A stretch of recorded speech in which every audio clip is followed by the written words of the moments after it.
Evangelio según San Juan. Se acercaba la Pascua de los judíos. Jesús subió a Jerusalén y encontró en el templo a los vendedores de bueyes, ovejas y palomas, y a los cambistas sentados delante de sus mesas. Hizo un látigo de cuerdas y los echó a todos del templo, junto con sus ovejas y sus bueyes.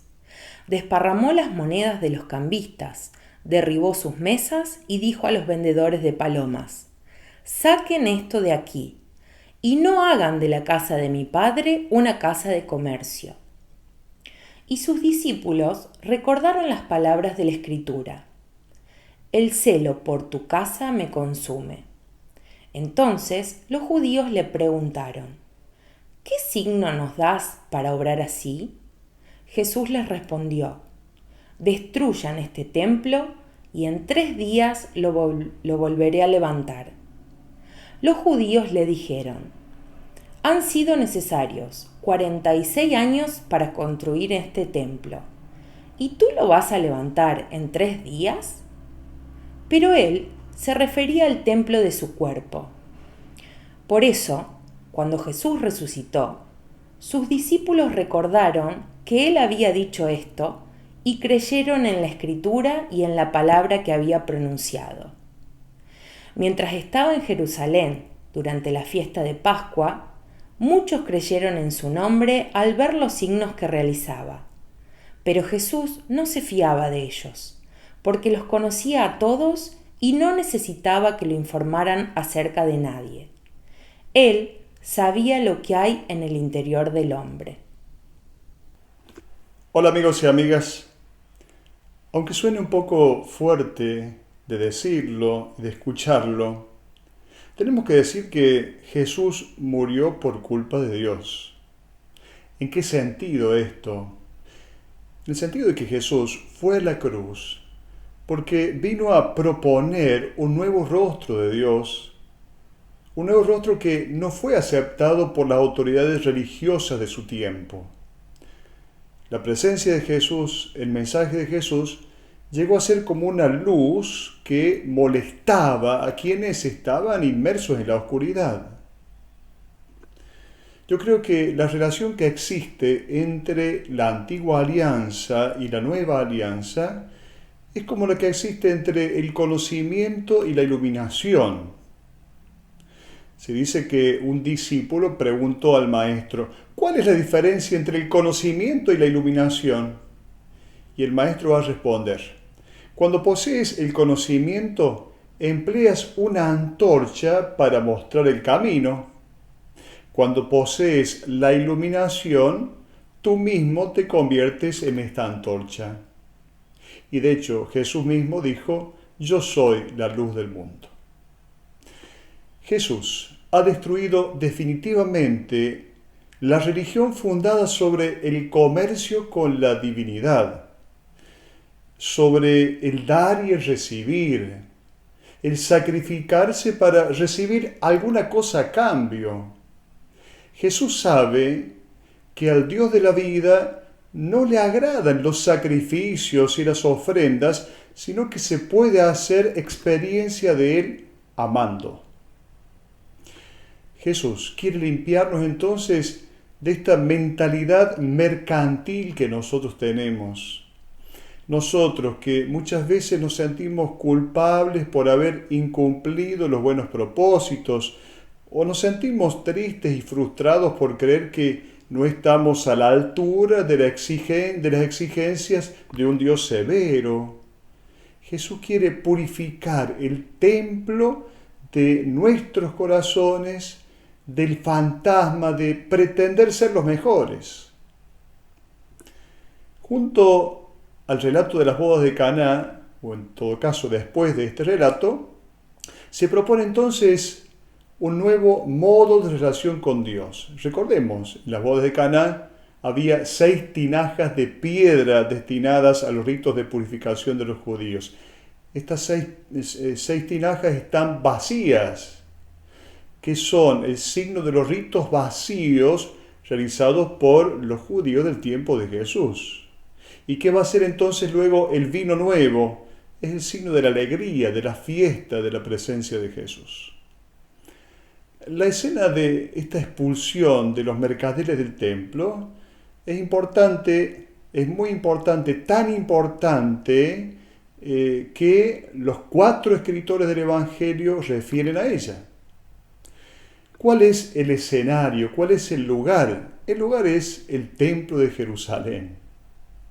Recordemos que el templo de Jerusalén tenía una explanada que era tan grande que equivalía a 22 canchas de fútbol reglamentarias, y luego tenía patios, tenía pórticos. A ese lugar no podían entrar los ciegos, no podían entrar los rengos, los leprosos, los publicanos. Los paganos tenían su lugar. Los sacerdotes, que eran como 7.000 en ese momento, los levitas tenían su lugar, y solo el sumo sacerdote entraba una vez al año al lugar así llamado el Santo de los Santos. Es decir, era un templo con barreras. Justamente Jesús vino a destruir estas barreras. En la carta a los Gálatas, en el capítulo 3, se va a decir: por lo tanto, ya no hay judío ni pagano, ni esclavo ni hombre libre, ni varón ni mujer, porque todos ustedes no son más que uno en Cristo Jesús. Luego también lo dice Efesios capítulo 2. Cristo, Él es nuestra paz. Él ha unido a los 2 pueblos en uno solo, haciendo ¿qué cosa? Derribando el muro de enemistad que los separaba. Se cuenta que en una ocasión un pecador público fue excomulgado y entonces se le prohibió entrar a la iglesia. Y bueno, este pecador público se presenta a Dios quejándose: no quieren dejarme entrar, Señor, porque soy un pecador. Y Dios le responde: ¿de qué te quejas? Tampoco a mí me dejan entrar. ¿Cuándo sucede este relato que acabamos de escuchar? En la Pascua del año 28, cuando Jesús tendría aproximadamente 35 años. Recordemos que Jesús muere el 7 de abril del año 30 con 37 años. Cuando entonces, en el tiempo de la Pascua, porque es ahí en el tiempo de la Pascua cuando Jerusalén se llenaba de peregrinos venidos de todos lados, de todas las partes del mundo. La ciudad, que normalmente tenía 50.000 habitantes, podría llegar a tener hasta 180.000 habitantes en ese momento, en ese tiempo. Durante los días de fiesta acudían al templo la gente para orar, para ofrecer sacrificios y holocaustos a Dios, para hacer entregas de ofrendas con monedas de bronce, que eran las únicas monedas que podían circular en el lugar santo. Los denarios de Roma, declarados legalmente impuros, debían ser canjeados en unas mesas especiales de los cambistas. Para los comerciantes, el tiempo de Pascua significaba una oportunidad que no podían dejar escapar. ¿Por qué? Porque en pocas semanas lograban acumular muchas más ganancias que durante todo el año. Y claro, era muy difícil para los sacerdotes del templo resistir a esta tentación de aprovecharse de la oportunidad de ganar dinero también ellos. ¿Y quiénes estaban al frente de todo esto, gestionando toda esta cuestión? Anás y Caifás.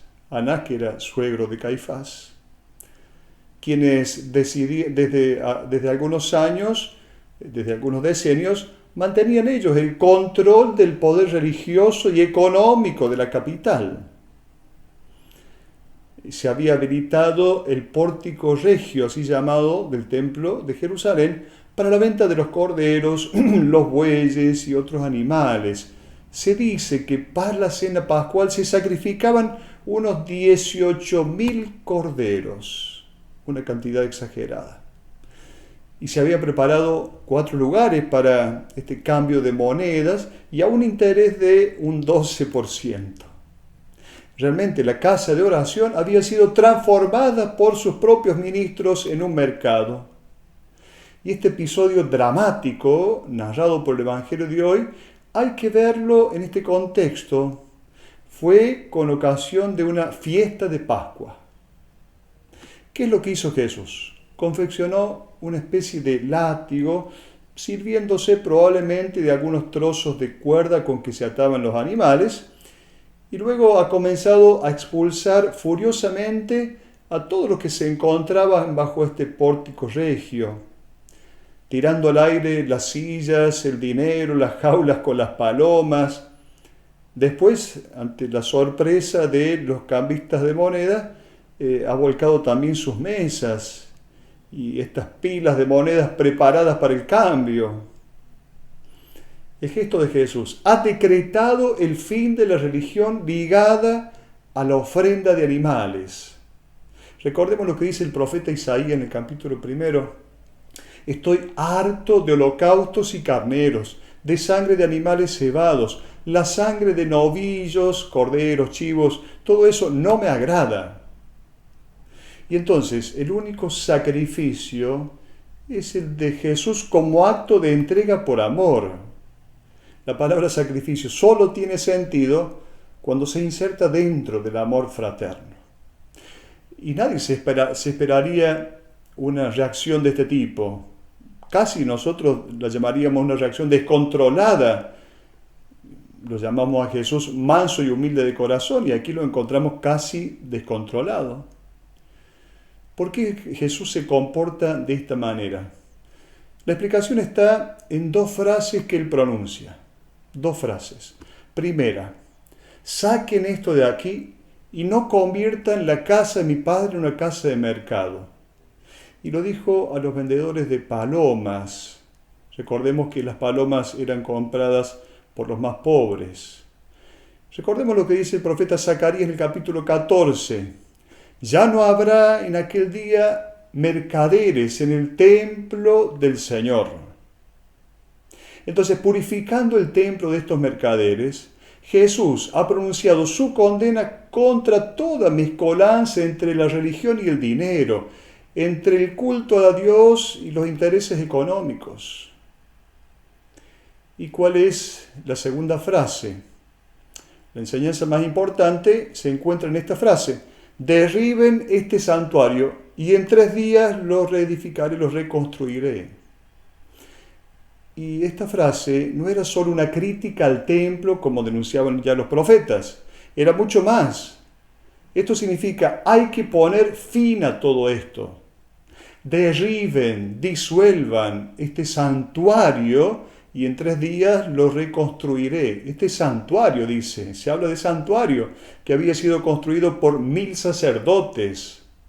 Santuario que no es el templo implicaba toda la explanada. El santuario era el lugar donde Dios habitaba, era la parte central, donde los israelitas estaban convencidos de que estuviera ahí la presencia de Dios. Los judíos estaban convencidos de que Dios moraba en el santuario de Jerusalén, a donde toda la gente acudía para ofrecerle sacrificios. Jesús ha declarado que esta religión ya ha cumplido su cometido, ha llegado a su fin. Este gesto de Jesús, unido al relatado por Mateo de la ruptura del velo del templo, cuando Jesús muere en la cruz, nos dice que la separación entre lo profano y lo sagrado ha llegado ya a su fin. El encuentro del hombre con Dios no tendrá entonces ya lugar en un lugar determinado, diríamos, sino en un nuevo templo. ¿Cuál va a ser? El cuerpo del resucitado. Es el nuevo templo. En el rostro de Jesús de Nazaret, entonces, encontramos la plenitud de la presencia de Dios. En Jesús encontramos al Padre. El gesto de Jesús no es simplemente una pequeña corrección de abusos, sino el anuncio de la desaparición del templo. Hasta entonces considerado como una garantía de la presencia de Dios y de la salvación de Dios. Recordemos que Pablo recomienda en la carta a los Romanos capítulo 12, por la misericordia de Dios, los invito a ofrecerse como sacrificio vivo, santo, agradable a Dios, como hostia viva. Este es el verdadero culto, el culto razonable. Una religión pura, dice Santiago en el capítulo 1, una religión pura, intachable a los ojos de Dios. ¿En qué consiste? En cuidar a los huérfanos, a las viudas, y en no dejarse contaminar por el mundo. Estos sacrificios que el cristiano está llamado a ofrecer no se van a realizar en un lugar sagrado, ni mediante ritos, sino en la vida misma de todos los días. Y entonces quien se inclina ante el hermano para servirlo, ahí realiza realmente un gesto sacerdotal. ¿Por qué? Porque unido a Cristo, que es el templo de Dios, hace subir hacia el cielo el suave perfume de una ofrenda pura, de una ofrenda santa. A este punto podríamos ya preguntarnos si entonces qué sentido tienen nuestras solemnes liturgias, los sacramentos, los cánticos, las procesiones, las peregrinaciones, todas las prácticas devocionales. Bueno, todo esto nada da a Dios. No añade, diríamos, nada al gozo perfecto de Dios. La belleza litúrgica no agranda el gozo de Dios, sino que en todo caso agranda el gozo de los hombres. Por eso es necesario llevar a cabo celebraciones estéticas.